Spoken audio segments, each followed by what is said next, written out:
तुका म्हणे एका क्षणाचा करार, पाईक अपार सुखभोगी.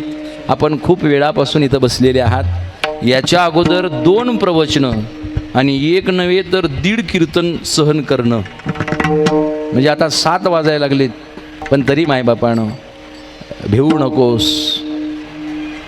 हे ब्रीदवाक्य ज्या सद्गुरूचं आहे, त्या सद्गुरूंवरती तुम्ही जीवापाड प्रेम करणारी मंडळी आहात. आपल्यामध्ये असणाऱ्या सद्गुरूला तुम्ही जागं करा. सद्गुरूचे हात जगाला जरी दिसत नसले तरी सद्गुरूच्या भक्ताचे हात जगाला दिसले पाहिजे. आणि त्या हातातून त्यांचा भक्त काय करू शकतो हे नास्तिकांना आपल्याला सांगायचंय. लक्षात असू द्या. श्रद्धा ठेवा. त्या श्रद्धेला अंधश्रद्धेचं वलय कधी चढून देऊ नका. क्रियमान रहा.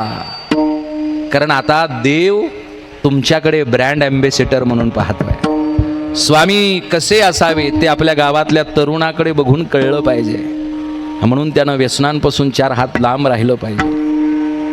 म्हणून आपल्याकडे पाहिल्यानंतर दुश्मनालाही वाटलं पाहिजे स्वामीचा भक्त एवढ्या शुद्ध अंतकरणाचा आहे. तर स्वामी राया कशा अंतकरणाचा असेल बरं. म्हणून जाता जाता कीर्तनातून एवढंच घ्या.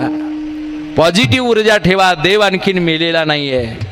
तो कधी स्वामींच्या रूपानं, कधी गजानन महाराजाच्या रूपानं, कधी शिर्डीच्या साईबाबाच्या रूपानं, तर कधी तो वारकरी संप्रदायाच्या कुरेकर बाबाच्या रूपानं येऊन आपल्याला काहीतरी आशीर्वाद देत असतो. लक्षात घ्या. म्हणून मायबापानं तुम्ही 3 तासापासून अखंडपणे इथे बसले आहात.